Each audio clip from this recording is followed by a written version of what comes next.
Edhe asnjë gjë s'po japim për fëmijët. Asnjë gjë nuk po japim në këtë vend që t'ju bëjmë këtyre fëmijëve një fëmijëri, t'ju japim këtyre fëmijëve një fëmijëri që ta gëzojnë edhe jo ta vuajnë. Gjithë traumat që kemi pasur këto vitet e fundit, duke nisur që nga Erdit Gjoklaj, i cili u vra në lule të rinisë së vet, e deri tek djali i vogël që u vra me thik në shkollë, vajza e vogël që u vra nga skafi i një drejtuesit policisë kur ishte në pushime me familjen, apo ai djali i vogël që e shtypi makina kur po mblidhte lekët para makinës, para shumë pak javësh, ai djali tjetër, fëmia tjetër i cili u vra në një fshat të tillë në Elbasan, apo ai fëmia, ato dy fëmijë që humbën jetën nga anestezia.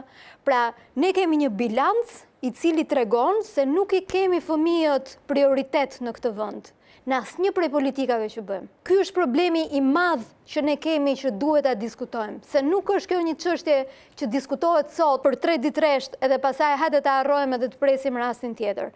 Po kemi 10 jetë fëmijësh në shumë pak vite, të cilat na tregojnë se ne nuk po marrim hapat e dur për të dhënë këtyre fëmijëve, në të cilët në të gjitha shprehjet që kemi, edhe familjare edhe shtetërore, i kemi fëmijët prioritet, i kemi dritën e syve, ne japim jetën për fëmijët, asnjë gjë s'po japim për fëmijët. Asnjë gjë nuk po japim në këtë vend që t'ju bëjmë këtyre fëmijëve një fëmijëri, t'ju japim këtyre fëmijëve një fëmijëri që ta gëzojnë edhe jo ta vuajnë. Ne nuk po ju japim këtyre fëmijëve një vend për të luajtur. Sa vite kemi që kërkojmë se nuk e them do të këtë gjë pa u zëmëruar, këto shkollat komunitare ku fëmijët kanë mundësi të luajnë, sa kemi bërë deri tani? Dalim dhe bëjmë video në për rrugica ku nënat shtyn karrocat me fëmijë brenda në mes të makinave sepse s'kan ku shkojnë. Sa parqe kemi në Tiranë neve?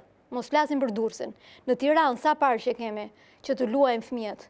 Kemi 1 milion banor, kemi vetëm një park të madh. Sa parqe të lojrave kemi ne që këta fëmijë të mos luajnë në rrugë, të mos detyrohen të marrin topin dhe të luajnë mes rrugës, por nga ana tjetër të kenë mundësi të kenë ose në shkollat komunitare, ose të shkojnë për sport diku, ose të shkojnë në qendra të ndryshme të cilat janë falas, jo kurset që i paguajmë sa qimet e kokës ne sepse kemi ku i çojmë fëmijët. Dhe këto janë diskutime që ne duhet i bëjmë, ama jo kur humbet jeta e dy fëmijëve, 2 angjëve.